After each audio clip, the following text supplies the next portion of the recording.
الحمد لله نحمده ونستعينه ونستغفره ونؤمن به ونتوكل عليه ونعوذ بالله من شرور أنفسنا ومن سيئات أعمالنا من يهده الله فلا مضل له ومن يضلله فلا هادي له ونشهد أن لا إله إلا الله وحده لا شريك له ونشهد أن سيدنا ومولانا محمدا عبده ورسوله أما بعد فأعوذ بالله من الشيطان الرجيم بسم الله الرحمن الرحيم يا أيها الناس كلوا مما في الأرض حلالا طيبا ولا تتبعوا خطوات الشيطان إنه لكم عدو مبين صدق اللہ العظیم۔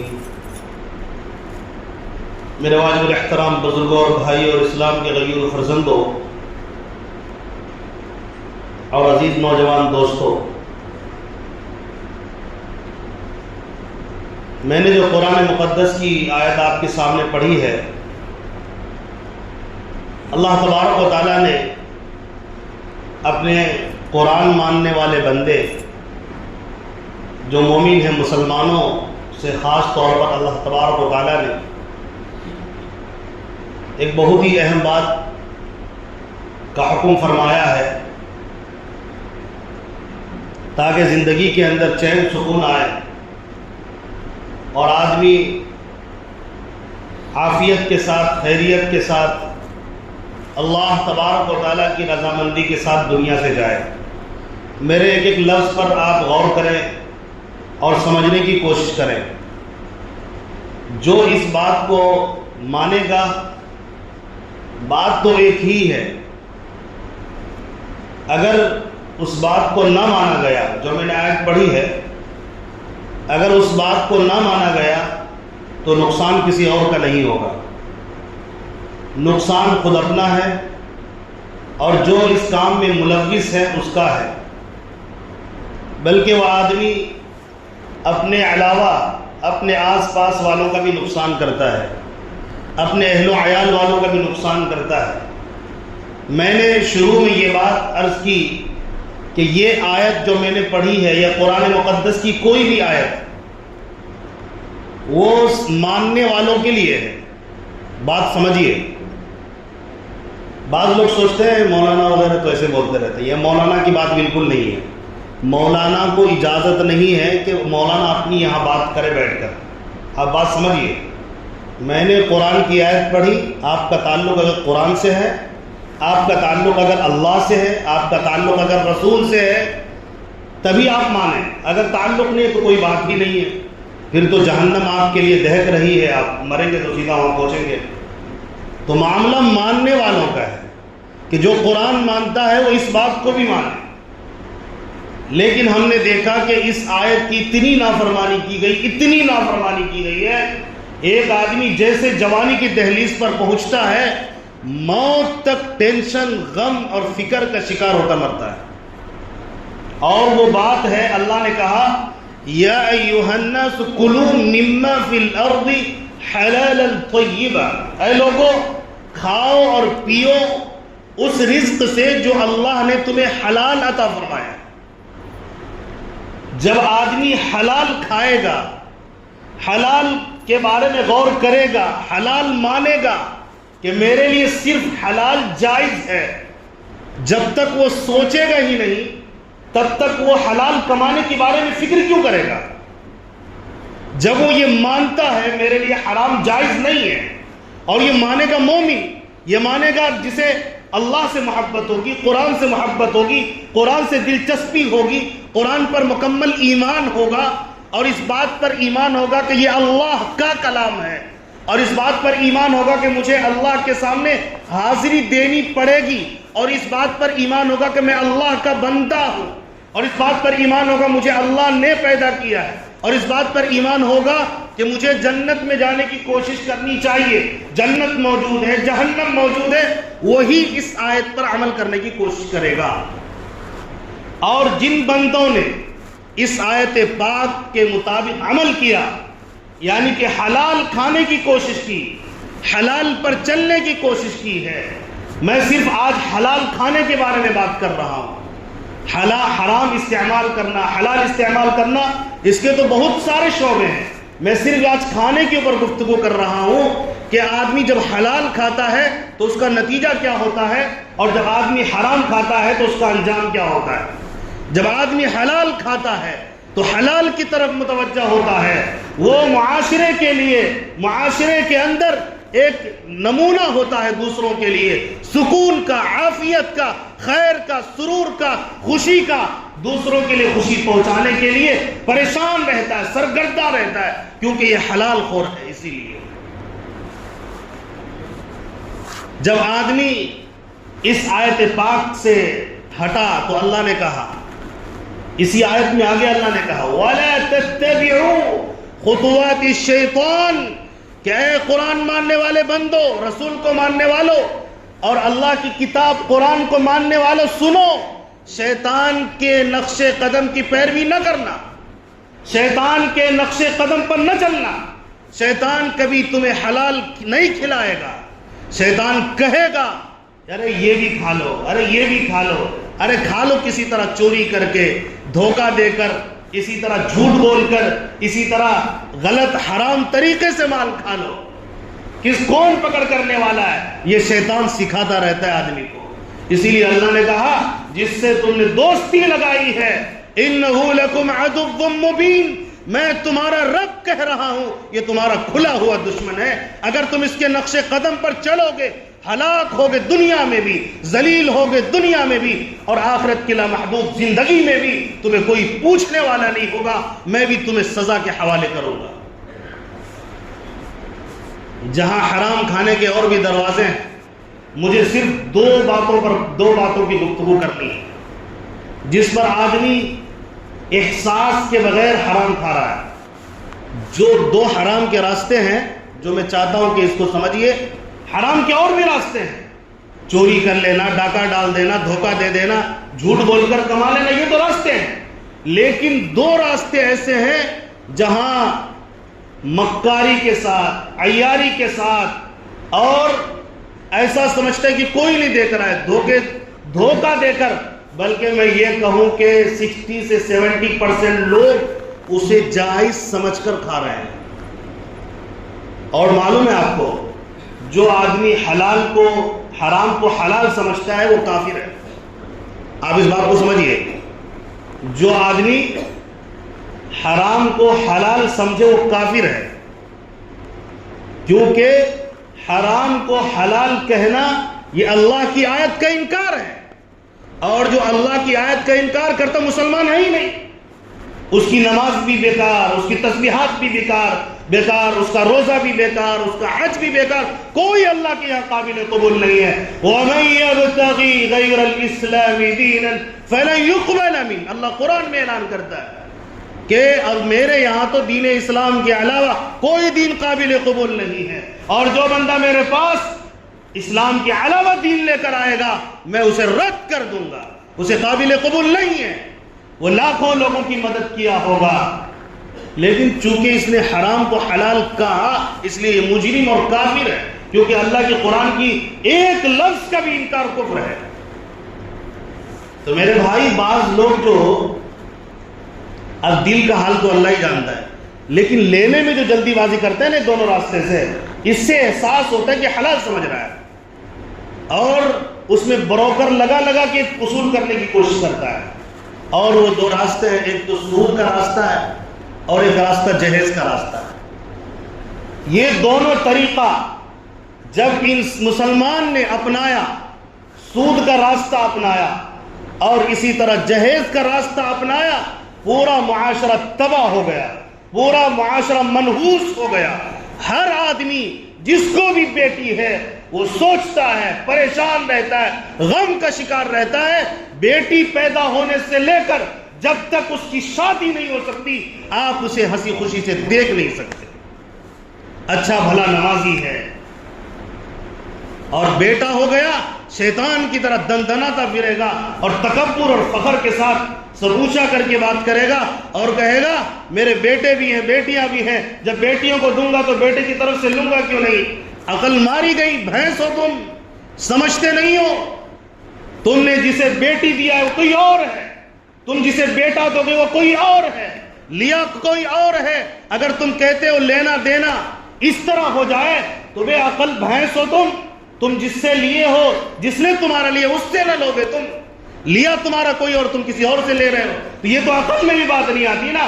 معاملہ یہ ہے کہ تم نے اللہ کے اس فرمان کو ٹکرایا، حلال کی تمہیں تڑپ نہیں رہی، طلب نہیں رہی، حرام تم نے دیکھا، حرام کی طرف دوڑنے کے لیے یہ بہانے ڈھونڈتے ہو، اور بڑے مجمع میں کہتے ہوئے شرم تک نہیں آتی میں نے بیٹیوں کو دیا ہے تو بیٹے کی طرف سے لوں گا، نعوذ باللہ تعالی۔ جب آدمی حرام کی تلاش میں رہتا ہے تو پھر اسی طرح عقل ماری جاتی ہے۔ اور وہ بندہ جس کو اللہ نے بیٹی دی لیکن وہ غریب ہے، کبھی وہ دل سے مسکرانا بھی پسند نہیں کرتا، اس کی ہنسی کن ظالموں نے چھین لیا؟ کیا کوئی شیطان جنات دوسری مخلوق نے چھینا؟ اس معاشرے نے، اور اس معاشرے میں نہیں بلکہ معاشرے میں رہنے والے لوگ جو مسلمان ہیں، مومن ہیں، اللہ کو ماننے والے، رسول کے ماننے والے، یہ انسانی شکل میں درندے ہیں جسے انسان کہتے ہوئے بھی شرم آتی ہے۔ ہر گھر کے اندر یہ فتنہ برپا ہو چکا ہے، اور یہ مرد بھی نہیں ہے، یہ بے غیرت اور بے حس تو ہیں لیکن یہ مرد بھی نہیں ہے۔ اگر مردانگی ہوتی تو یہ اسے اپنے مال پر ناز ہوتا، دوسروں کی مال کی طرف پلٹ کر نہیں دیکھتا۔ اگر یہ مرد ہوتا اپنی کمائی کے بارے میں غور کرتا، اپنی طاقت اور محنت سے کماتا اور کہتا کہ میں شادی کے لائق ہو چکا ہوں اور میں اپنی بیوی بچوں کا خرچہ برداشت کرنے کے لائق ہو گیا ہوں۔ یہ تو ابھی شادی کا ارادہ کرتے ہی جیسے بڑا ہوتا ہے شادی کا ارادہ کرتا ہے، اس کے ماں باپ بھی ایسے ہی لالچی اور یہ بھی لالچی، اور اپنے ساس سسر کے مال پر نظریں جمائے بیٹھا ہوا۔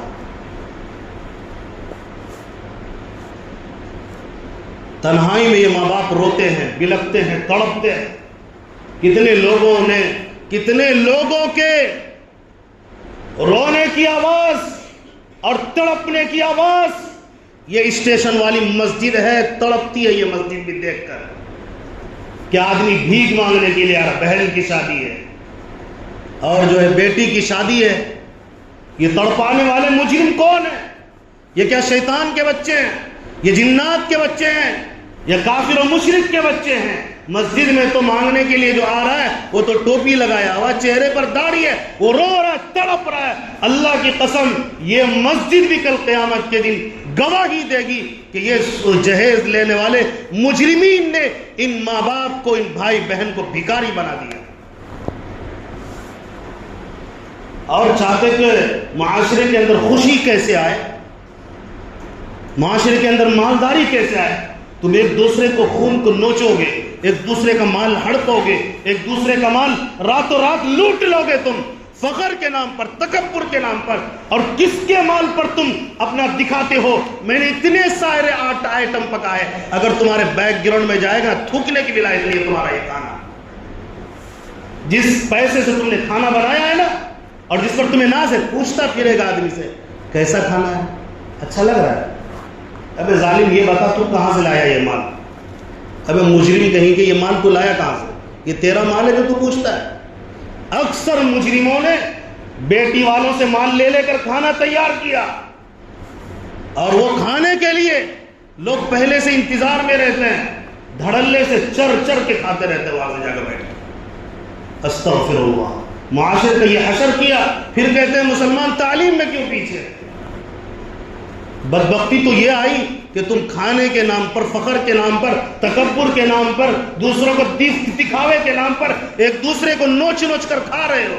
کوئی قرض لے کر تمہیں دے رہا ہے، قرض کی مصیبت میں جب سے وہ پیدا ہوا تب سے اسی ٹینشن میں، کبھی اچھا کھانا کھایا، کبھی نہیں کھایا، کبھی اچھا بستر ملا، کبھی نہیں ملا، کبھی سویا، کبھی نہیں سویا۔ جس کو تم اپنے سینے سے لگانے والے ہو بیوی بنا کر، کیا اس کے ماں باپ تمہارے ماں باپ نہیں بنیں گے؟ معاملہ تو یہ ہے، یہ جہیز کو ہم نے جائز سمجھ لیا، سامان تو دیوے کرے گا، کیوں دیوے کرے گا سامان؟ تو اس انتظار میں کیوں؟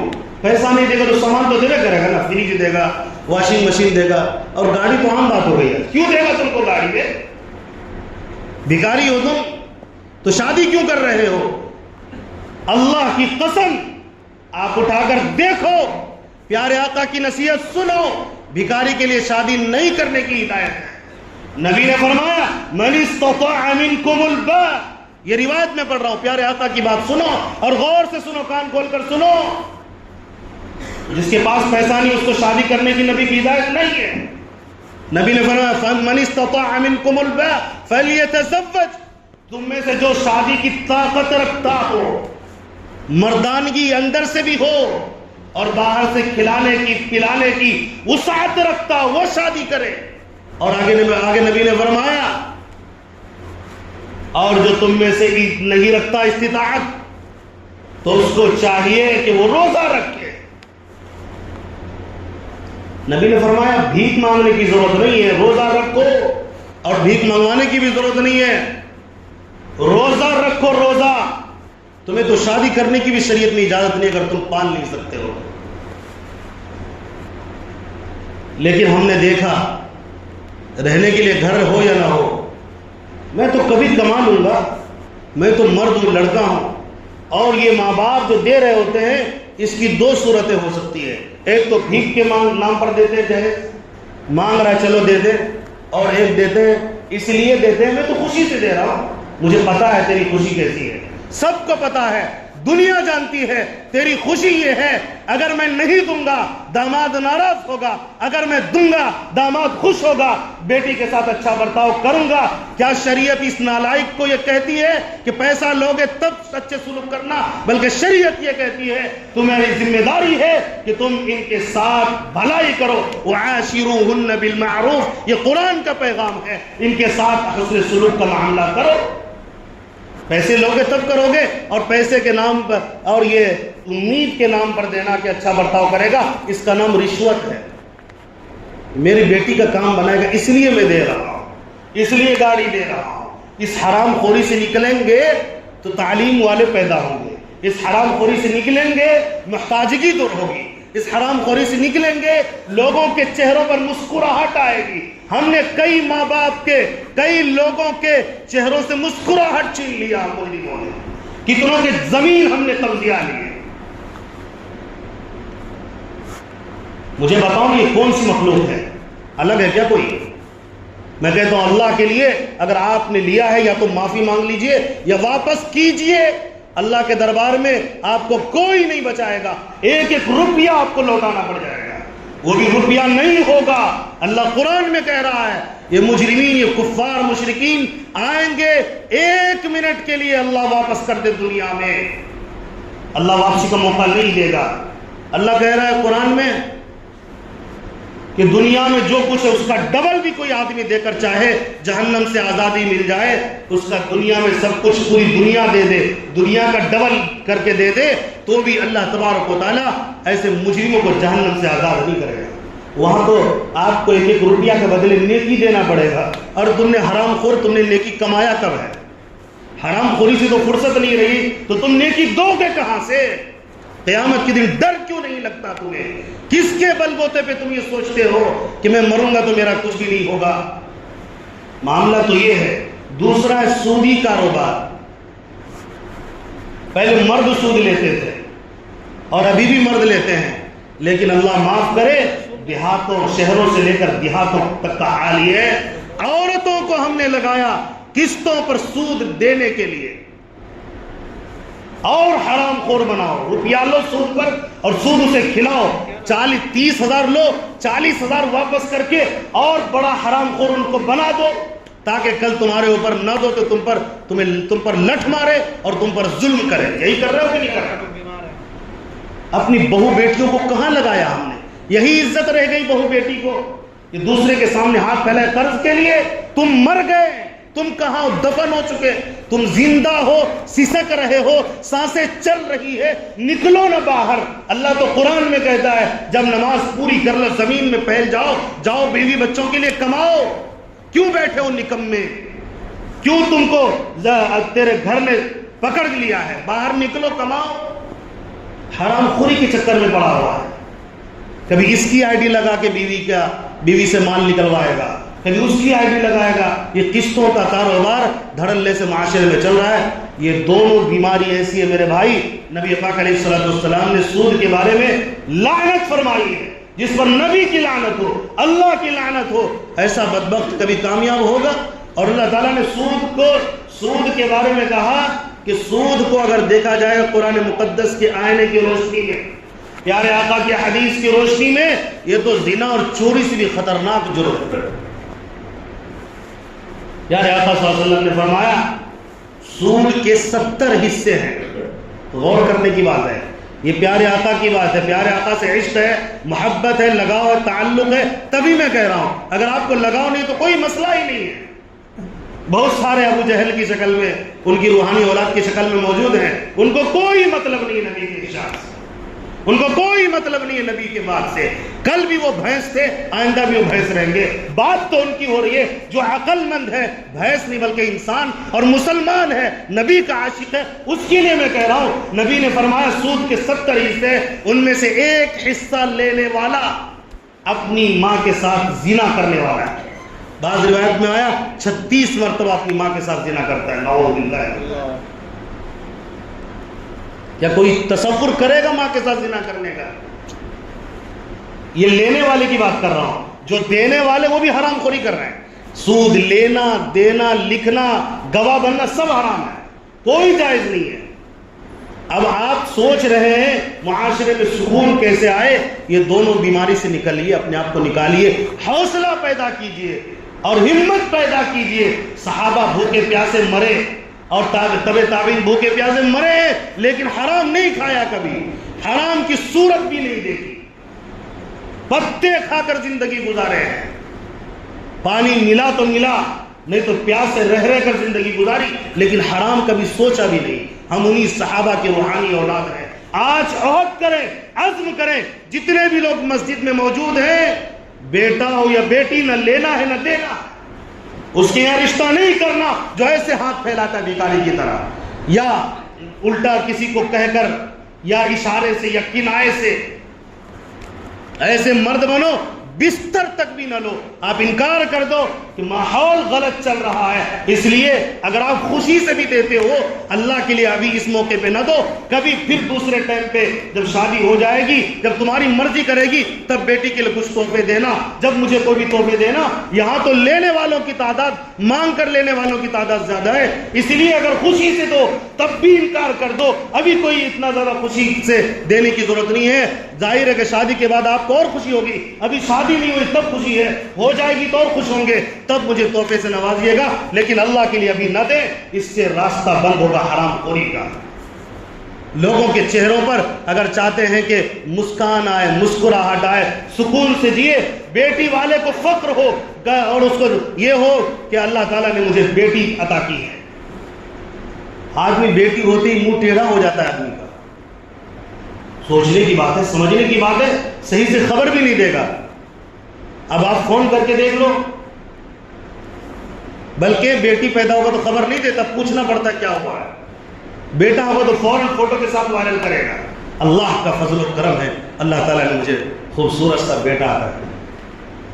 بیٹی کی تو خبر بھی نہیں آ رہی۔ یہ حالت کس نے بنائی معاشرے کی؟ یہ فرق اور تمیز اس حرام خوری نے بنایا۔ سمجھو مسلمانوں، اللہ کے لیے سمجھو، اگر قرآن کو مانتے ہیں، حدیث کو مانتے ہیں، تبھی میں بات کر رہا ہوں، صحابہ کے غلام ہو تب میں بات کر رہا ہوں، اور نہیں ماننے والوں کے لیے قرآن پوری پڑھ دو، احادیث پوری پڑھ دو، جتنے بھی واقعات سنا دو، وہ حرام خور ہے، وہ حرام خور رہے گا، اس پر کچھ بھی نہیں ہوگا، جو بھی نہیں کاٹے گا اس کو۔ اس لیے میں سمجھتا ہوں جو آنے والا طبقہ ہے مجلس میں، یہ سمجھداروں کا طبقہ ہے، عقل مندوں کا طبقہ ہے۔ آج بھی کتنے محروم القسمت ہیں جو مسجد تک نہیں پہنچتے۔ اللہ کا شکر ادا کیجئے، آپ صحیح وقت پر مسجد میں پہنچے۔ آپ نے دو باتوں کے بارے میں معلوم کیا کہ سودی لینا دینا یہ حرام ہے، آج سے میں نہیں کھاؤں گا، نہیں پیوں گا، لیکن سود نہیں لوں گا، حلال کما کے کھاؤں گا۔ اور اسی طرح جہیز کے نام پر انشاءاللہ میں روپیہ پیسہ نہیں لوں گا۔ ارادہ کرتے ہیں انشاءاللہ، نہ دینا نہ لینے، نہ پوری طرح بائیکاٹ کر دو۔ اور جو لڑکے ہیں میں ان سے کہتا ہوں، کیا تم نے احسان کیا ہے شادی کر کے؟ شرم کرو بھائی، شرم کرو۔ آپ کیا گدھے گھوڑے ہو جاؤ گے؟ بھائی شادی کیوں کر رہے ہو؟ اپنی خواہش پوری کرنے کے لیے عزت کے ساتھ۔ آپ کو بھی ضرورت ہے، اس کو بھی ضرورت ہے۔ احسان کوئی آپ نے نہیں کیا ہے، اللہ دے گا، حرام سے بچو، اللہ بہت نوازے گا۔ تھوڑی قربانی آپ دیں، آپ صبر کے ساتھ رہیں، ارادہ کر کے اٹھے۔ نوجوان لڑکے ہاتھ اٹھائیے جن کی شادی نہیں ہوئی ہے، انشاءاللہ میں کچھ نہیں لوں گا، شادی کروں گا۔ اٹھائیے بھی نوجوان لڑکے، ماشاءاللہ، اور اٹھائیے ساتھی، باہر بھی ہیں، مسجد کے اندر بیٹھ کر گواہ بنائیے اللہ کو، انشاءاللہ اس حرام راستے میں نہیں پڑوں گا۔ اللہ تعالیٰ ہم تمام کو حلال کی توفیق نصیب فرمائے اور حرام سے بچائے۔ جتنے لوگوں نے ارادہ کیا، وعدہ کیا، ہاتھ اٹھایا، اللہ تبارک و تعالیٰ اس فتنے سے پورے معاشرے کو، ان سب کو بھی پاک کرے۔ اللہ ان تمام کے دین میں، مال میں، جان میں خوب خیر و برکت نصیب فرمائے۔ آمین وآخر دعوانا الحمدللہ رب العالمین۔ دعا سے